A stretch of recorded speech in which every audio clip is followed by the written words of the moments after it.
نصر اللہ. اب یہاں پر دیکھیں صاد جو ہے ایک موٹا حرف ہے، لہٰذا اس کو موٹا یعنی کہ ہیوی بنا کر ادا کرنا ہے. ٹھیک ہے، گول گول سا معلوم ہو. نس نس. اب یہاں پر کوئی پڑھ دے نس، کیا پڑھ دے؟ نصر اللہ. تو انہوں نے صاد کی جگہ سین کو ادا کیا. تو اس بات کا خیال رکھے کہ حرف موٹا ادا ہوگا، کیونکہ یہ صاد حرف حروف مستعلیہ کے اندر آتا ہے، لہٰذا اسے موٹا ادا کریں گے.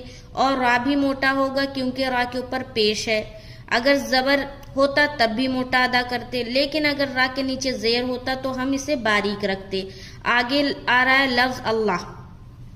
لفظ اللہ کا لام کا کیا قاعدہ بتایا تھا کہ جب اس سے پہلے والے حرف کے اوپر زبر یا پیش ہو تو لفظ اللہ کو موٹا کریں گے. تو یہاں پر پیش دکھ رہا ہے، یہاں پر موٹا پڑھیں گے.